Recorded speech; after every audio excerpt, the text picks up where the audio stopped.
Já está, em princípio já está a funcionar, certo? Já. Sim. Ótimo. Pronto, muito bem. Então vou começar, em primeiro lugar, por falar um bocadinho de bilinguismo, definir os diferentes tipos de bilinguismo. Portanto, na área do bilinguismo, geralmente dividimos o bilinguismo em dois grandes tipos. Em primeiro lugar, o bilinguismo simultâneo, que corresponde ao bilinguismo que se dá quando uma criança é exposta a duas línguas desde o nascimento, ou pouco depois do nascimento, portanto vai adquirir as duas como línguas maternas. E por oposição vamos ter o bilinguismo dito sucessivo, quando uma criança vai adquirir uma segunda língua depois de já ter adquirido uma primeira língua, portanto uma língua materna.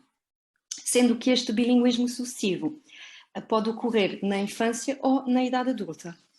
E na infância, a maioria dos autores vai fazer uma diferença entre bilinguismo sucessivo infantil precoce e tardio, sendo que o limite seria por volta dos 8 anos de idade. Portanto, quando isto depois é discutível, mas digamos que hoje em dia, bilinguismo simultâneo, bilinguismo infantil precoce, quando a exposição à segunda língua ainda é precoce, antes dos 8 anos, a maioria dos autores concordam para dizer que, em termos de tipo de aquisição, de desenvolvimento, de que podemos ver, as crianças vão ter perfis bastante semelhantes. E eu aqui hoje vou falar destes dois tipos de bilinguismo. Portanto, quando falo em crianças bilíngues, vou falar tanto em crianças bilíngues sucessivas, como bilíngues sucessivas precoces ou bilíngues simultâneas.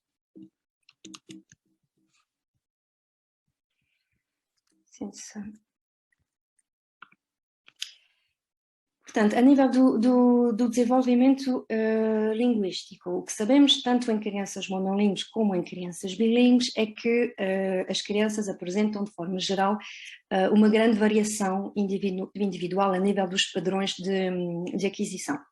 O que eu gostaria aqui de chamar a atenção é para alguns dos fatores que têm sido apontados como podendo influenciar o desenvolvimento linguístico, e nomeadamente salientar que no caso das crianças bilíngues há uma maior variedade de fatores, uma presença de fatores já crescidos devido à situação de bilinguismo comparativamente com crianças monolíngues. Portanto, sabemos que existem fatores internos à criança que vão condicionar o desenvolvimento linguístico, nomeadamente a capacidade articulatória e motora, assim como os fatores gramaticais, não é? Complexidade gramatical. Isto é verdade tanto para crianças monolíngues como bilíngues. Depois existem fatores que são externos à criança, que podem ter um impacto no desenvolvimento, como, por exemplo, a frequência das estruturas no input, que se verifica no caso das crianças monolíngues e no caso das crianças bilíngues. No entanto, no caso das crianças bilíngues temos fatores acrescidos, nomeadamente a quantidade de exposição às duas línguas, a qualidade dessa exposição, nomeadamente, por exemplo, se a criança ouve uma língua através de falantes nativos ou não, o prestígio das duas línguas, se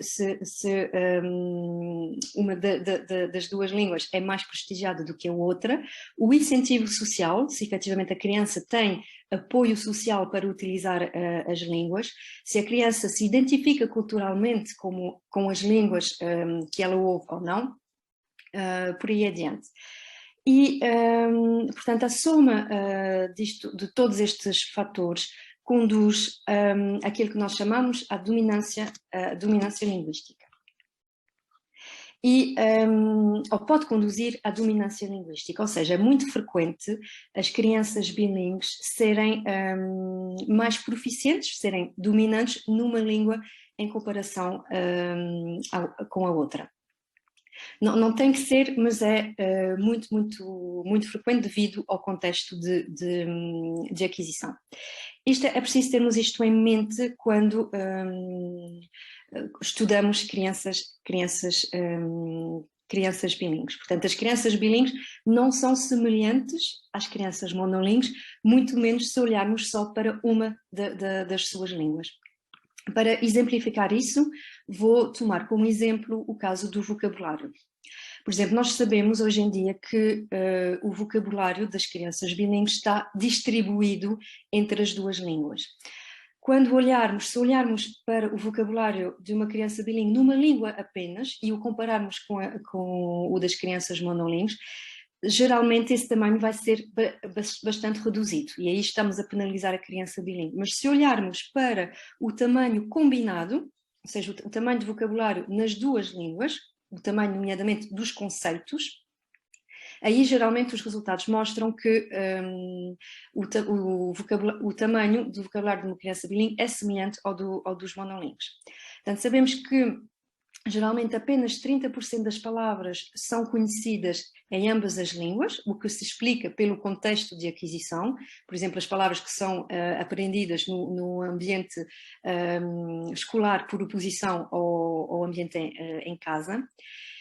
E outro aspecto que nós sabemos também é que o tamanho do vocabulário é fortemente influenciado pela exposição linguística, nomeadamente pelos fatores que eu chamo inerentes ao bilinguismo, que vão conduzir a uma possível dominância que eu apresentei no diapositivo anterior.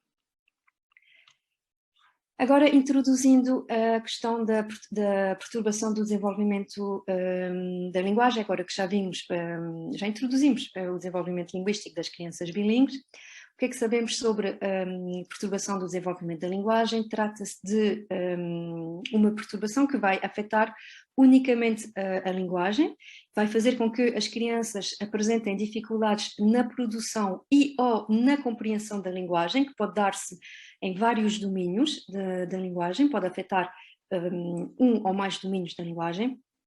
E essas dificuldades vão afetar o cotidiano da criança e, crucialmente, não vão estar associadas a nenhuma outra condição biomédica, ou seja, a criança vai apresentar um desenvolvimento físico normal e uma audição normal.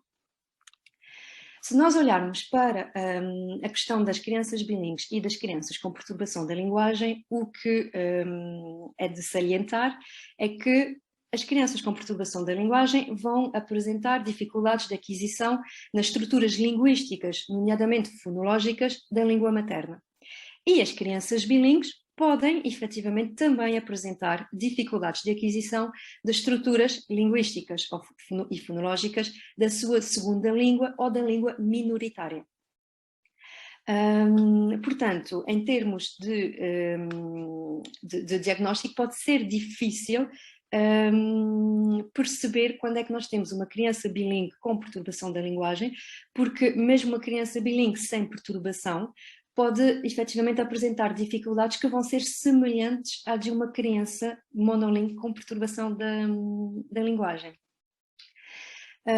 No caso das perturbações da linguagem, precisamos de identificar os chamados marcadores clínicos, ou seja, elementos que nos vão permitir identificar essas crianças. Nós sabemos que os testes de repetição de pseudopalavras costumam funcionar, porque as crianças apresentam um fraco desempenho a este tipo de teste, e que há certas estruturas fonológicas que vão ser mais problemáticas para essas crianças também. No caso das crianças bilíngues, aqui que nós vamos ter é uma grande heterogeneidade das variáveis externas à criança, nomeadamente o tempo de exposição à segunda língua, a quantidade, a qualidade de exposição, a combinação linguística, etc. Portanto, um dos objetivos, portanto, é realmente um desafio avaliar crianças bilíngues com perturbação da linguagem por estas razões, porque pode haver uma semelhança estrutural entre crianças bilíngues com perturbação e temos que tentar perceber quando é que as dificuldades estão ligadas a uma perturbação ou não. Então, qual é que é a resposta? Uma possível resposta, existem várias possíveis. No entanto, no âmbito de um projeto de um Action Cost que teve lugar na Europa, foi decidido criar instrumentos que continham estruturas problemáticas na perturbação do desenvolvimento da linguagem e no bilinguismo e, crucialmente, que fossem pouco sensíveis às variantes inerentes ao bilinguismo. Ou seja, o ideal é que o instrumento, ou seja, é que o desempenho das crianças não seja influenciado por uma variedade do bilinguismo, por uma pouca exposição à língua. No âmbito às questões de COST, surgiram várias provas, as chamadas provas Litmus. Litmus significando Language Impairment Testing in Multilingual Settings, que foram combinadas e publicadas no livro, na referência que encontram aqui, de Armand Letton e colegas em 2015. Para o francês, uma das universidades participantes foi a Universidade de Tours, onde tive a oportunidade de realizar o meu primeiro pós-doutoramento e, portanto, fizemos a aplicação piloto destas provas, de algumas destas provas, que foram desenhadas para o francês por linguistas e terapeutas da fala, dentro de um projeto de identificação de crianças bilíngues com perturbação do desenvolvimento da linguagem.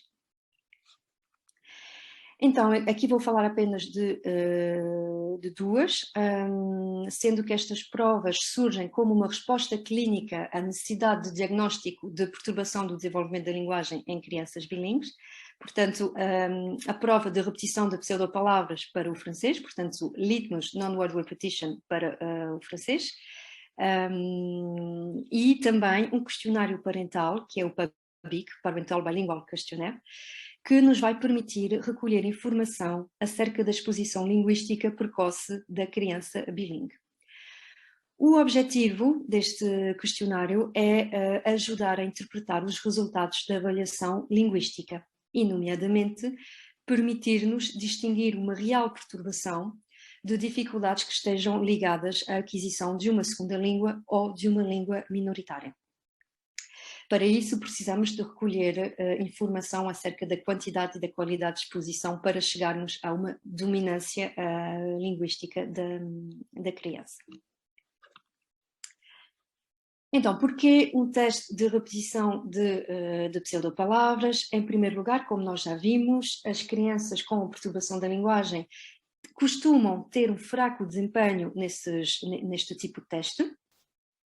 E, portanto, eles são bastante usados em clínica, a nível de diagnóstico, e, neste caso em concreto, para as crianças bilíngues, os testes de repetição de pseudopalavras vão apresentar vantagens comparativamente aos testes de vocabulário, por um lado, e também aos testes que avaliam a fonologia, mas que são baseados no léxico, que são bastante frequentes. Ou seja, tradicionalmente, quando avaliamos a fonologia, fazemos-lo através de uma prova de nomeação. Mostramos imagens à criança, portanto a criança tem que aceder ao léxico e depois pedimos à criança para produzir a palavra. Portanto, tradicionalmente avaliamos a fonologia através do léxico. Mas nós já vimos aqui que as crianças bilíngues costumam ter um léxico, um tamanho do léxico reduzido em comparação com as crianças monolíngues. Portanto, se avaliarmos só uma língua e se o fizermos através do léxico, vamos potencialmente penalizar as crianças bilíngues. Portanto, no caso das pseudopalavras, as crianças nunca as ouviram antes, em princípio, portanto, o seu desempenho não deveria ser afetado pela experiência linguística e nem pelo conhecimento das palavras, porque aí tanto as crianças bilíngues como as crianças monolíngues estão em pé de igualdade porque estão a ouvir a pseudopalavra pela primeira vez. Portanto, não precisam de recorrer ao conhecimento lexical para fazerem a repetição. Por estas razões, este teste, os testes de repetição de pseudopalavras, de forma genérica, parecem ser adequados para situações de bilinguismo e é por isto que eles foram criados no âmbito do projeto COST. Quanto ao teste específico Litmus, portanto, ao teste de repetição de pseudopalavras, mas concebido para avaliar as crianças bilíngues, não é? Para testar uma perturbação da linguagem no ambiente bilíngue. Então, como é que ele foi construído? Em primeiro lugar, queremos, por um lado, que o teste tivesse propriedades fonológicas partilhadas pela maioria das línguas do mundo E por estas razões ele contém apenas 3 vogais, as vogais A e U, que são as mais frequentes, e 5 consoantes, 2 oclusivas, 2 fricativas e uma lateral.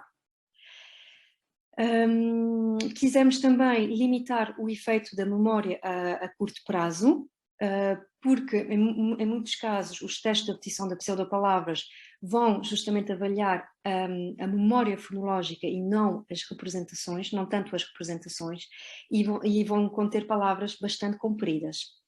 Nós aqui queríamos ter a certeza de que estávamos a avaliar as representações fonológicas e por esta razão limitamos o tamanho das pseudopalavras a trissílabos. Temos monossílabos, dissílabos e trissílabos. E o objetivo era que este teste avaliasse a complexidade silábica, porque é uma área em que as crianças com perturbação da linguagem apresentam dificuldades. Portanto, o teste é constituído de 71 pseudopalavras, mais 2 de treino, que nós damos no início. Tem vários tipos silábicos, portanto, alguns tipos silábicos, digamos, de base, que são tipologicamente presentes na maioria das línguas do mundo e, portanto, que estão presentes em todos os testes.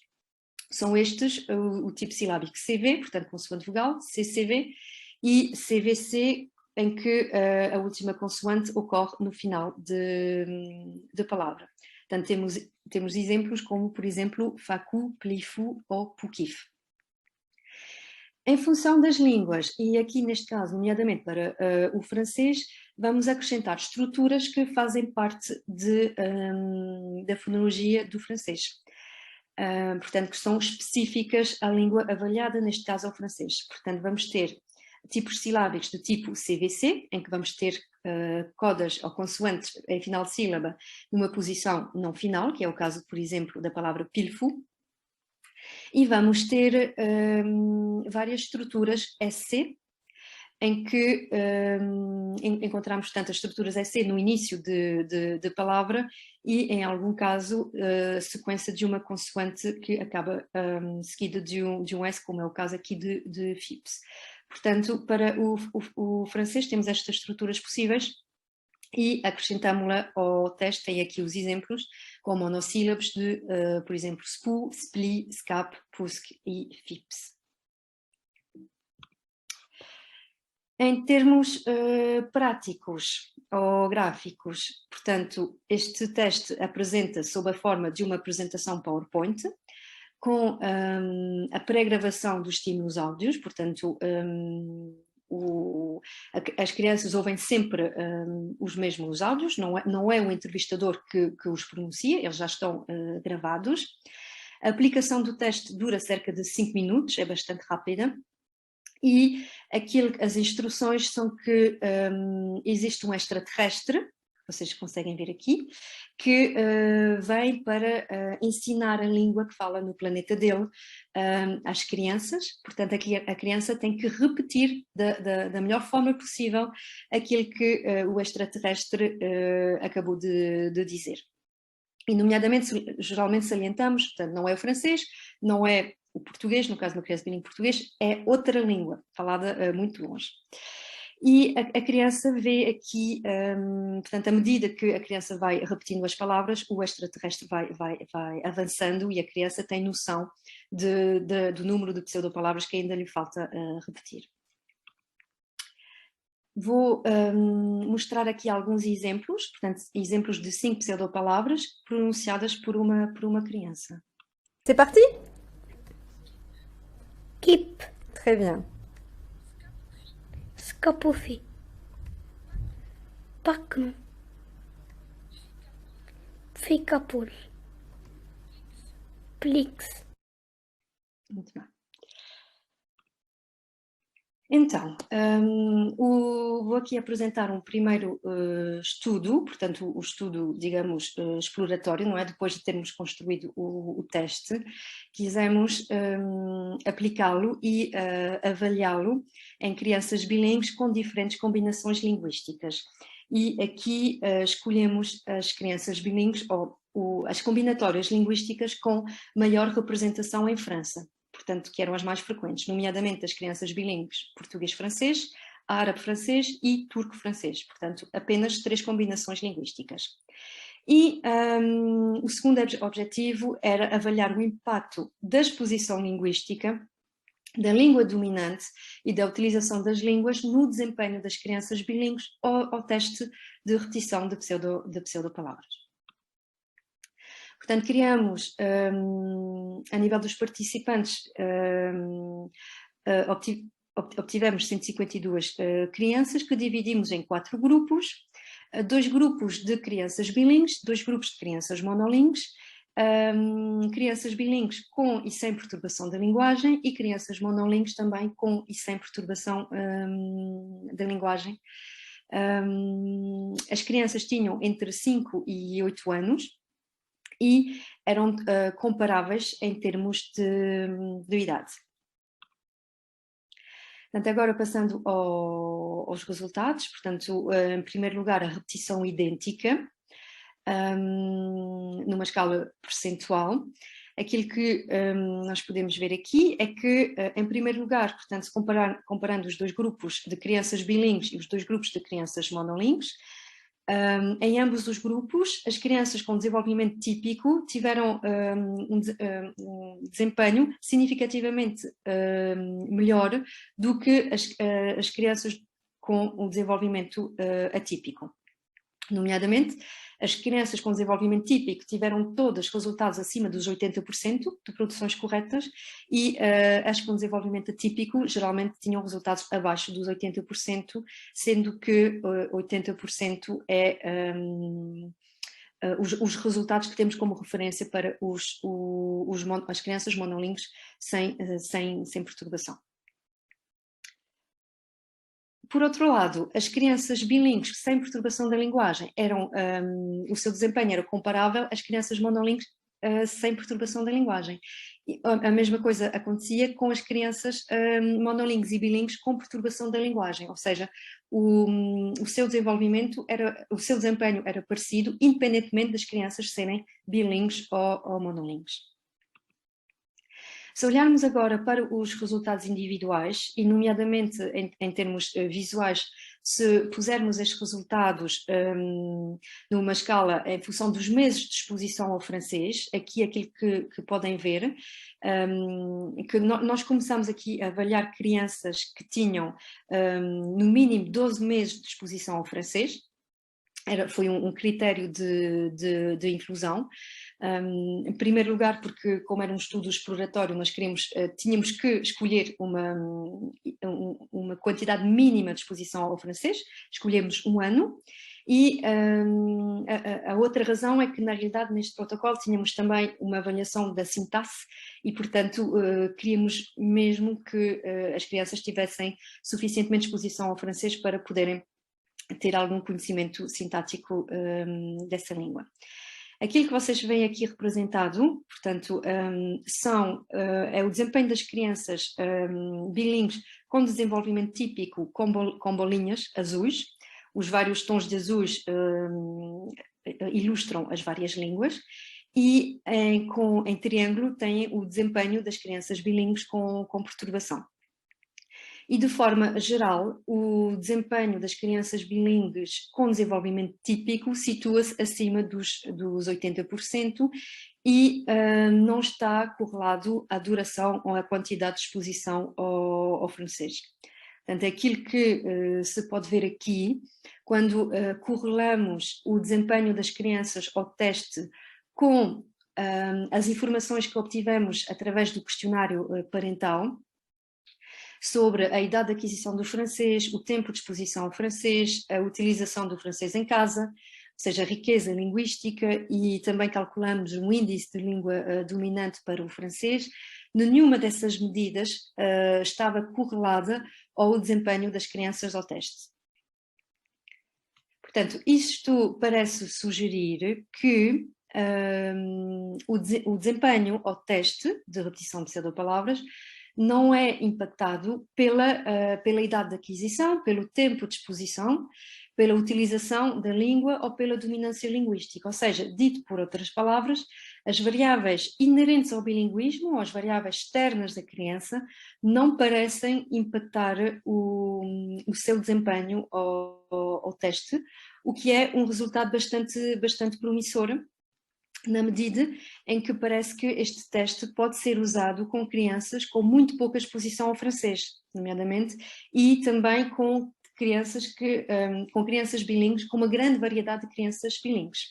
Portanto, se as variáveis do bilinguismo têm tão pouca influência no desempenho, isso parece sugerir que o teste pode ser utilizado com uma grande variedade de crianças bilíngues, independentemente da sua situação, independentemente do contexto de bilinguismo.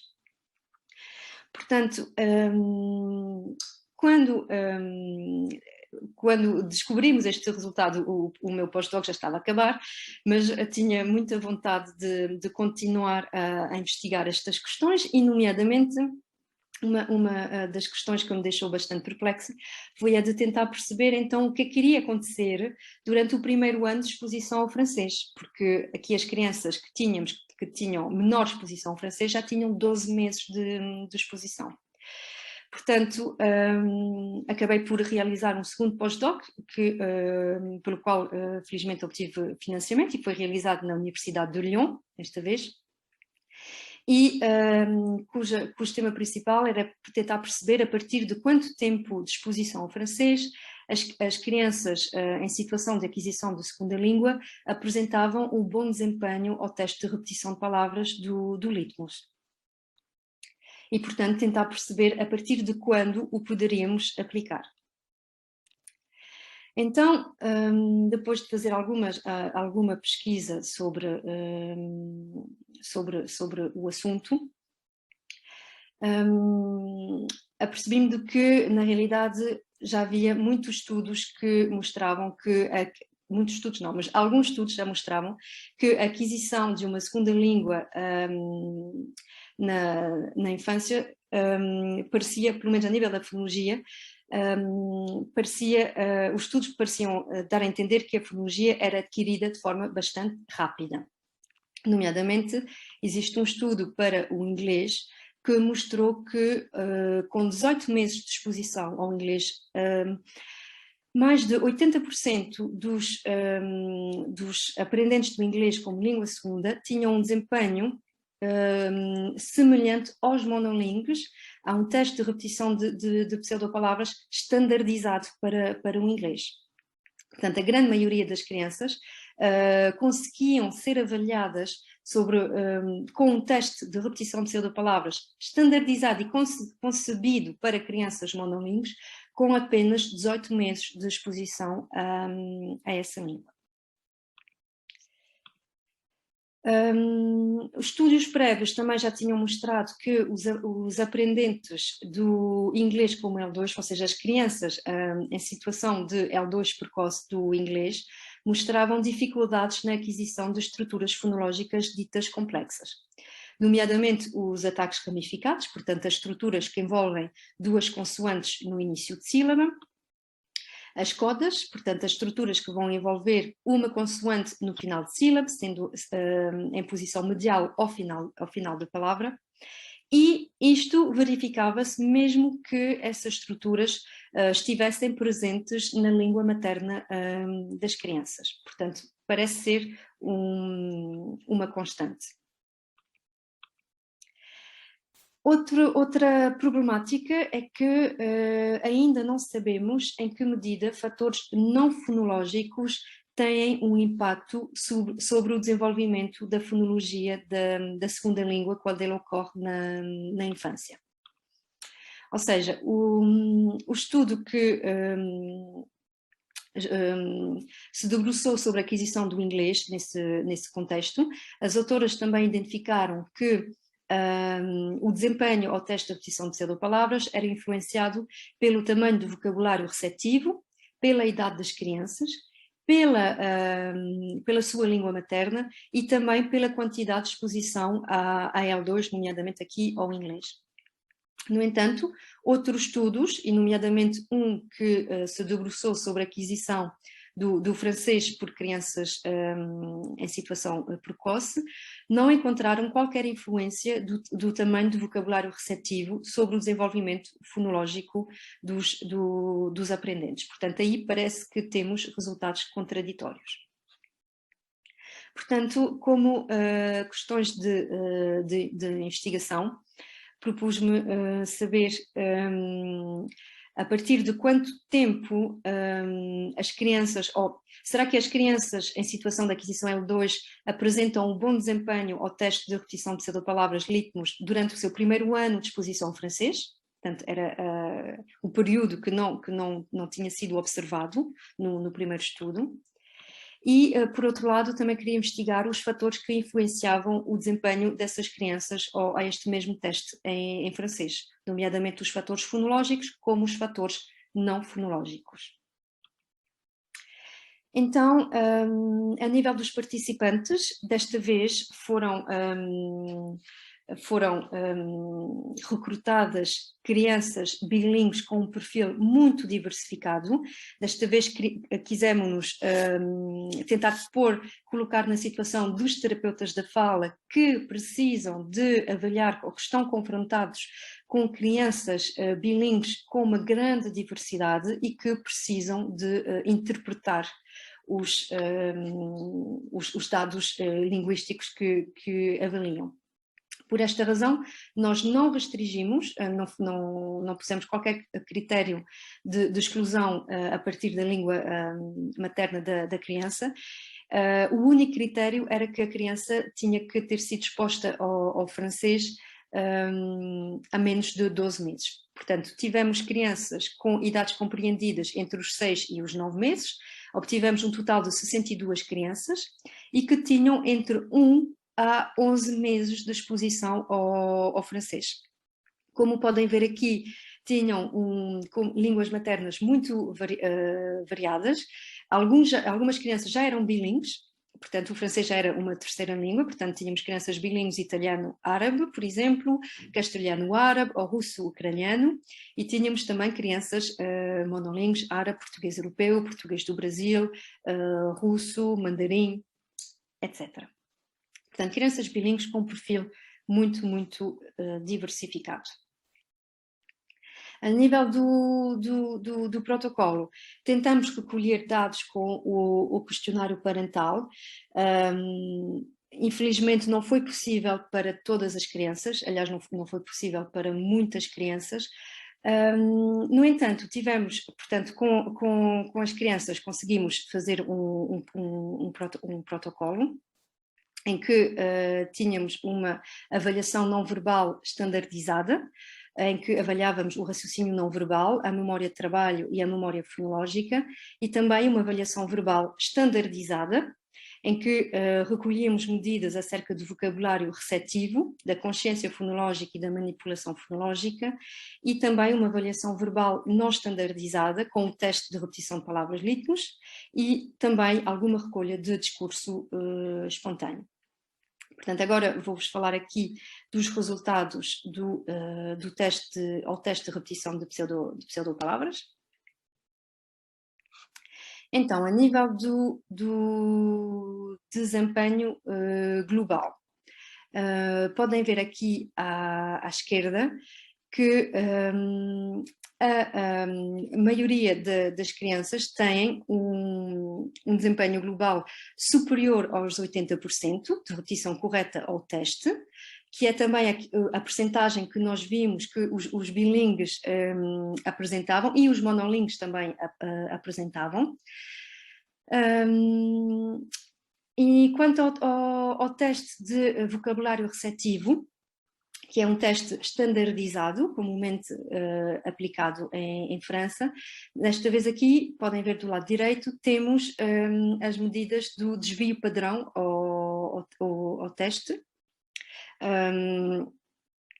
E tem, portanto, aqui o que tem que saber é que geralmente quando as crianças têm um desempenho inferior a menos 2,5, geralmente são consideradas como tendo uma perturbação da linguagem.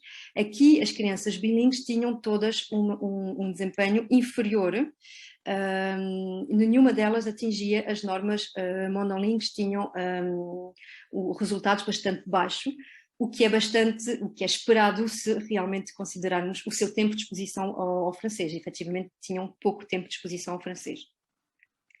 Em todo caso, e nas duas provas, observou-se bastante variação individual das crianças nestas duas provas.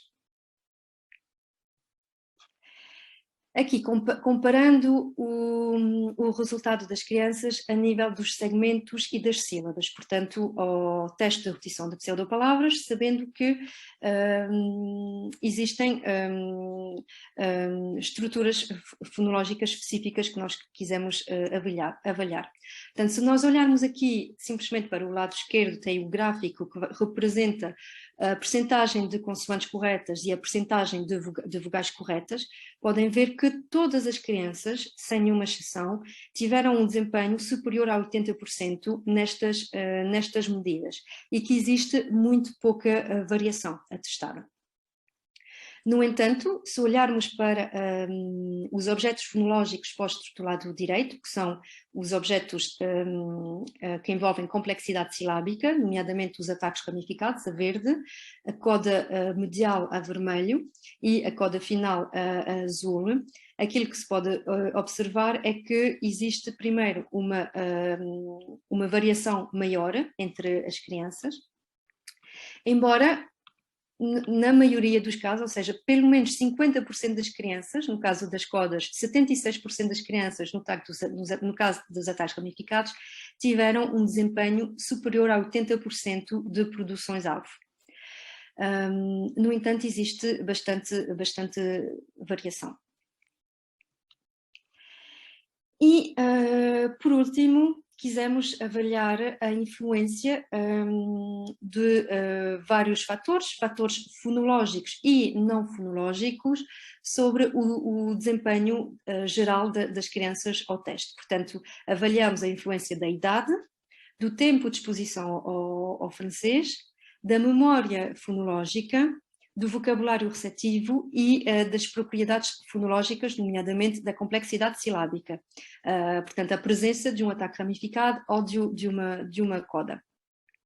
Portanto, aqui, aquilo que a análise estatística revelou, através de um modelo de regressão misto, foi que havia alguns efeitos que influenciavam positiva ou negativamente a repetição das pseudopalavras, portanto, o sucesso ou não ao teste. Portanto, ou seja, a presença de complexidade silábica, através de um ataque ramificado ou de uma coda, medial ou final, impactava negativamente a produção-alvo. Aqui podem ver nos três gráficos em cima, que, por exemplo, quando uma pseudopalavra não tem coda, ela é repetida com mais de 80% de sucesso, enquanto quando a pseudopalavra vai ter uma coda, a repetição-alvo baixa para os 60%. O mesmo acontece com a presença de ataque ramificado, e se a pseudopalavra tiver dois ataques ramificados, o sucesso baixa ainda o insucesso ainda mais notório. Outro aspecto que vai influenciar negativamente a repetição da pseudopalavra é o aumento do número de vogais do item. Ou seja, quando o item tem 3 vogais, ou seja, os trissílabos, basicamente, vão ter uma influência negativa sobre a repetição da pseudopalavra, ou seja, os trissílabos constituem uma dificuldade acrescida para as crianças. E os fatores que vão aumentar a probabilidade de repetição-alvo vão ser a idade. Portanto, quanto maior for a criança, maior a probabilidade de ter uma repetição superior a 80%, e a probabilidade de repetição-alvo também aumenta com o tamanho do vocabulário receptivo na L2. Não é? Nós vimos que as crianças têm uma performance bastante baixa um desempenho baixo relativamente aos monolíngues. Ainda assim, existe uma grande variedade entre as crianças, e aqueles que tinham um tamanho de um vocabulário maior em francês eram aqueles que tinham um maior desempenho também ao teste de repetição de pseudopalavras. Então, o que é que estes resultados nos sugerem? Em primeiro lugar, que o teste de repetição Litmus avalia efetivamente a complexidade silábica. Nós vimos que, relembro que ele foi concebido para tal, não é? Portanto, nós vimos que todas as crianças apresentavam um bom desempenho segmental, medido através das medidas de percentagem de consoantes corretas e vogais corretas, contrariamente ao seu desempenho silábico, porque a presença de complexidade silábica, através dos três constituintes presentes, ataque ramificado, coda medial e coda final, havia sempre um impacto negativo na repetição. E ainda por cima, observamos muita variação na realização das estruturas silábicas complexas, nestas três, e efetivamente a sua presença ia impactar negativamente a repetição. E também não vimos nenhum impacto da memória fonológica avaliada através de uma prova de repetição de números na repetição de pseudopalavras. Portanto, isso parece indicar que o teste efetivamente avalia a complexidade silábica, essencialmente. Respondendo à questão de investigação principal, este teste parece efetivamente poder avaliar o desempenho fonológico precocemente durante o primeiro ano de exposição à segunda língua, não é? Porque apesar de apesar de existir muita variação, nós não conseguimos encontrar nenhum efeito do tempo de exposição ao francês sobre o desempenho das crianças, e, de forma geral, a maioria das crianças apresenta um bom desempenho ao teste. Portanto, ele parece poder ser utilizado antes de medidas de vocabulário receptivo. 60% das crianças tiveram um desempenho semelhante às crianças monolíngues quanto à fonologia, enquanto que nenhuma das crianças teve um desempenho semelhante aos monolíngues quanto ao vocabulário, não é? Portanto, neste sentido, parece que a fonologia pode ser avaliada antes do vocabulário. E quanto aos fatores que influenciam positivamente a repetição de pseudopalavras, nós vimos nomeadamente a idade. As crianças mais velhas tendiam a ter um melhor desempenho, e o tamanho do vocabulário receptivo. Quanto maior, melhor o desempenho fonológico. Aqui a nossa hipótese é a de que estes fatores refletem boas capacidades fonológicas gerais das crianças, ou seja, por um lado, é provável que as crianças mais velhas tenham um melhor domínio do sistema fonológico da sua língua materna. Foi um aspecto que nós não controlamos, porque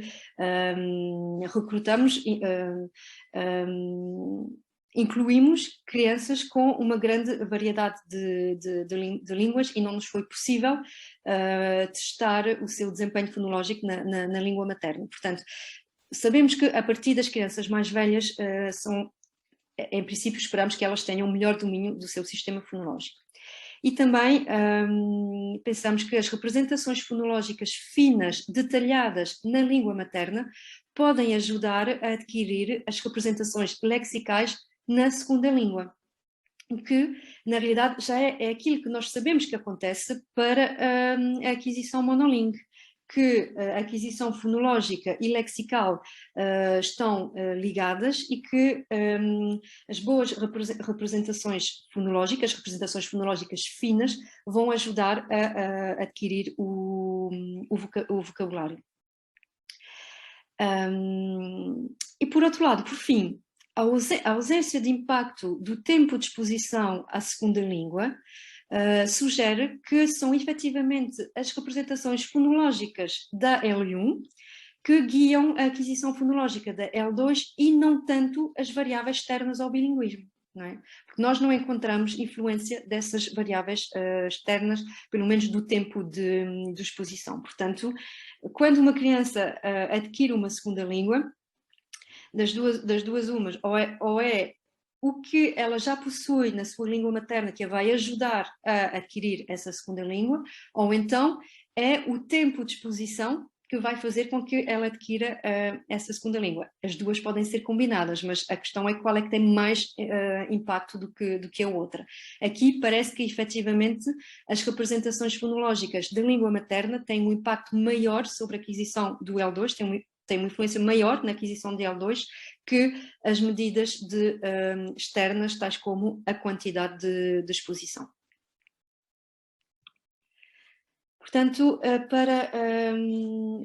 para concluir, vimos que a fonologia é adquirida, ou parece ser adquirida precocemente por crianças em situação de aquisição L2, portanto, crianças em situações de bilinguismo sucessivo precoce, portanto, entre os 5 e os 8 anos.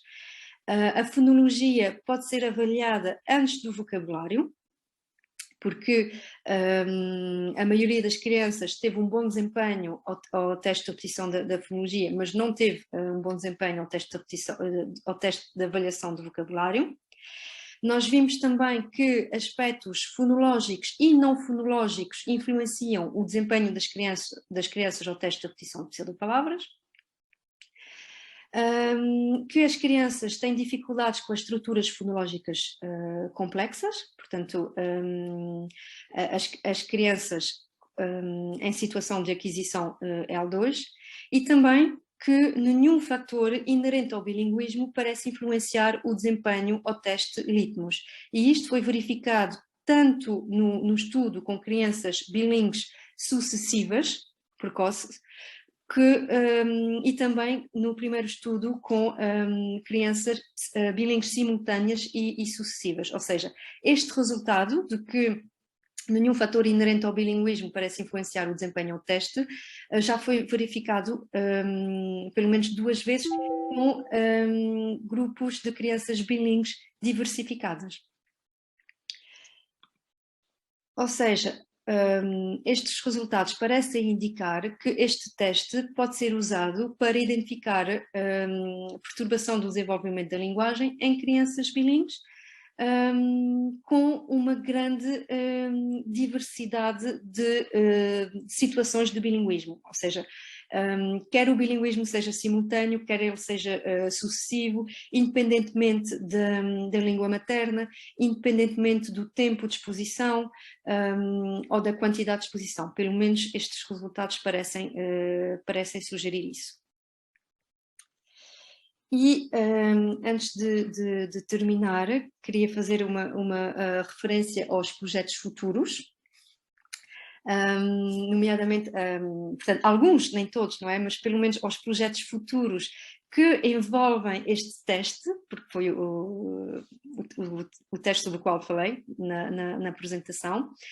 Um dos projetos é aplicar o teste a aprendentes do francês L2 adultos, que também tenham pouca exposição do francês, ou seja, ao francês. O ideal seria encontrarmos falantes adultos que comecem a aprender francês, para compararmos também, portanto, o seu desempenho logo no primeiro ano, ou nos primeiros meses de exposição ao francês, para tentarmos perceber também se, primeiro, o desempenho total e também a influência ou da língua materna ou dos fatores ligados ao bilinguismo, tempo de exposição, etc., sobre o desempenho, e comparar o seu desempenho ao das crianças, para tentarmos ver se ele é semelhante. Não foi possível realizar este estudo com os pais das crianças que nós estávamos a entrevistar, mas esperámos poder fazê-los com outros aprendentes e também comparar com o que se passa noutras línguas. O segundo projeto é adaptar o teste Litmus, de repetição de palavras Litmus, ao português europeu, sendo que este projeto já começou a ser levado a cabo, nomeadamente através de uma tese de mestrado, orientada pela professora Maria João Freitas, que já foi defendida aqui na Faculdade de Letras em 2019, que foi da Inês Catarino, em que o teste Litmus, ou seja, a versão portuguesa do teste Litmus, foi aplicada a crianças monolíngues portuguesas com e sem perturbação do desenvolvimento da linguagem, com alguns resultados promissores. Aqui estávamos mais focadas no desempenho global das crianças. O objetivo é continuar a adaptação, identificamos algumas áreas que têm que ser melhoradas e testá-lo com o maior número de crianças, nomeadamente maior número de crianças com perturbação do desenvolvimento da linguagem. Dos outros projetos é também aplicar o teste a crianças bilíngues, e aqui já temos como perspectiva aplicá-lo, ou seja, numa perspectiva a curto e médio prazo, que ele seja aplicado a crianças bilíngues recentemente expostas ao português, neste caso bilíngues português e inglês, com um contacto que nós temos numa escola na Inglaterra, em Londres, dentro de um projeto que está agora de um consórcio em que a FLUR participa, com a Ana Lúcia Santos também e com a Ana Lúcia Santos, é só, da Faculdade de Letras. O objetivo é avaliar também, mais a longo prazo, crianças bilíngues com outras combinações linguísticas, obviamente crianças bilíngues português-francês, mas também com outras combinações linguísticas, e ver o que acontece ao desempenho global, se as variáveis inerentes ao bilinguismo têm um impacto, se a primeira língua tem um impacto, e se a versão portuguesa pode ser utilizada para o diagnóstico de crianças bilíngues portuguesas com perturbação da linguagem. Portanto, muito obrigada pela vossa atenção. Eu terminei aqui, deixo-vos aqui as referências bibliográficas. Obrigada.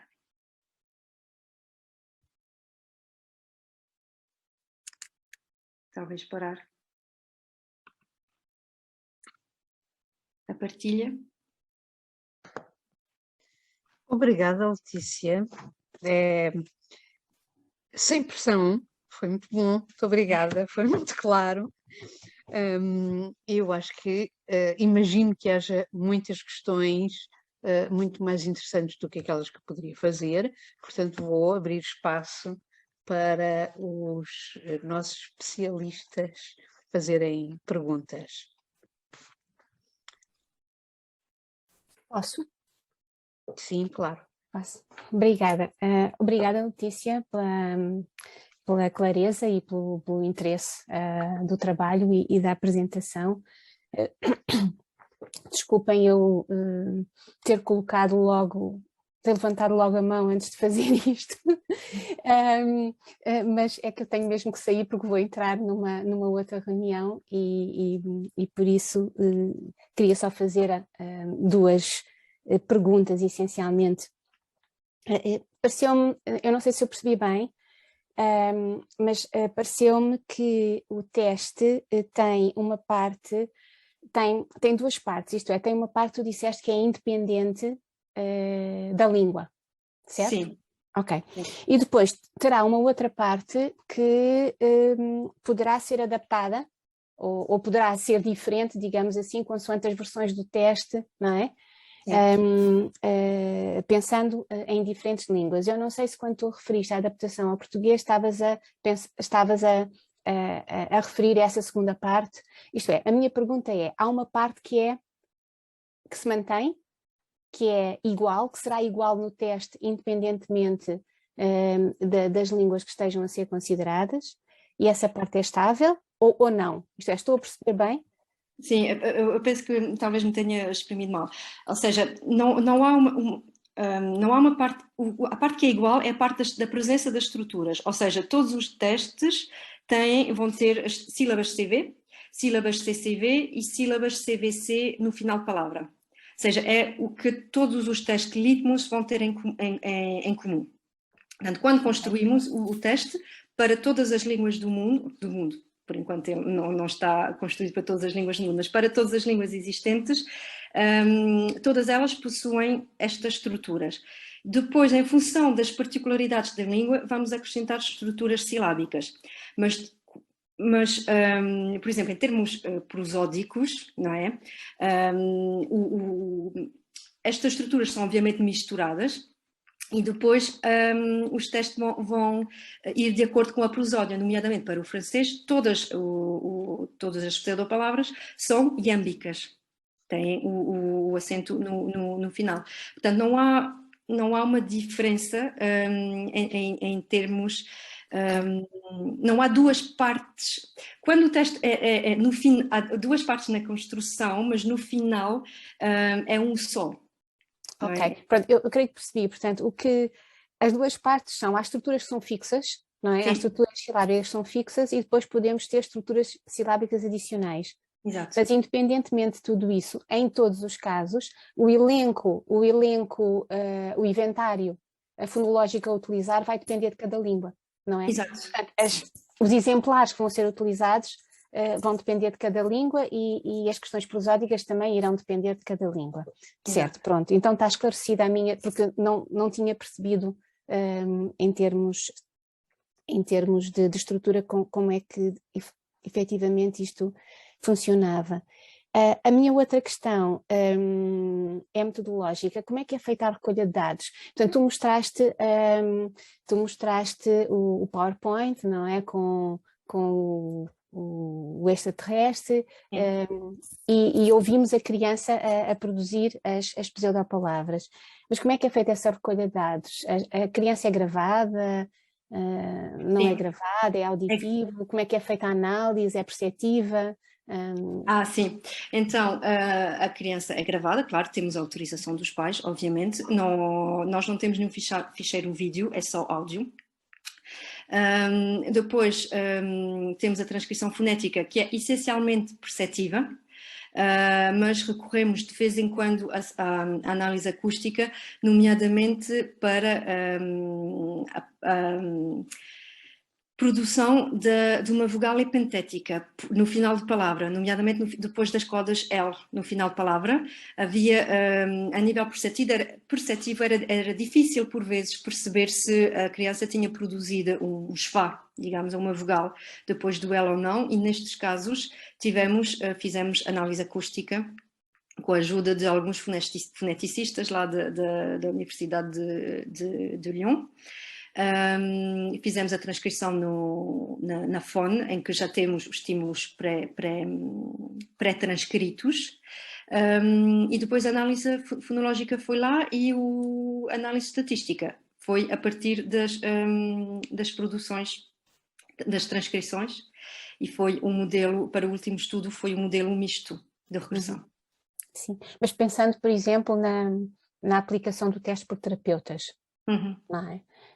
Portanto, que tipo de análise é que os terapeutas podem fazer? Ou seja, como é que vocês veem isto operacionalizado na prática, não é? Na sua utilização por terapeutas? Provavelmente não estão à espera que os terapeutas vão fazer análise acústica ou, enfim, outro tipo de questões deste género. Sim, claro. Então, pronto, realmente temos que distinguir quando utilizamos este teste para investigação e quando ele vai ser utilizado para diagnóstico, não é? Aqui neste caso, obviamente, eu fiz umas transcrições mais... tentei que fossem mais pormenorizadas, não é, em termos de investigação, mas nós temos algumas indicações para terapeutas e até somos bastante flexíveis naquilo que aceitamos. Por exemplo, aceitamos como correto, ou seja, nós não penalizamos as crianças bilíngues. Por exemplo, erros de vozeamento não são contabilizados. Porquê? porque para certas pessoas é difícil, por vezes, distinguir uma consoante vozeada não vozeada, e também porque nós temos uma grande proporção de crianças árabes que não têm esse contraste de vozeamento e nós não as queremos penalizar. As diferenças nas vogais nós também não contabilizamos. Por exemplo, eu claramente transcrevi quando perceptivamente me parecia que um U era produzido como O, por exemplo, mas os terapeutas da fala não têm essa indicação, ou seja, não conta uma mudança na produção vocálica, não conta como um erro, a não ser que seja uma diferença muito grande. Por exemplo, se fosse um U produzido como um I ou como um A. Mas se for dentro se for uma vogal muito, muito parecida, ou seja, muito próxima do triângulo vocálico, aí as crianças também não são penalizadas.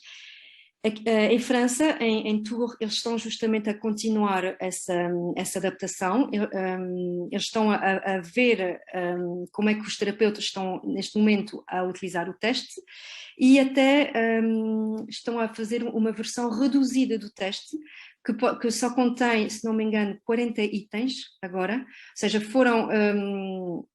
eu estou a falar neles porque agora já não estou a participar, estou a seguir de longe, mas estão a fazer uma versão reduzida que permita à mesma identificar as crianças. Portanto, foram identificar os itens que discriminam melhor entre as crianças com e sem patologia.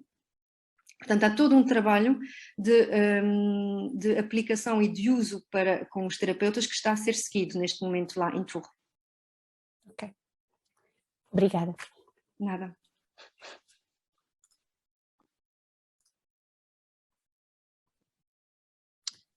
Obrigada, as meninas. Mais questões? Não tenho mãozinhas.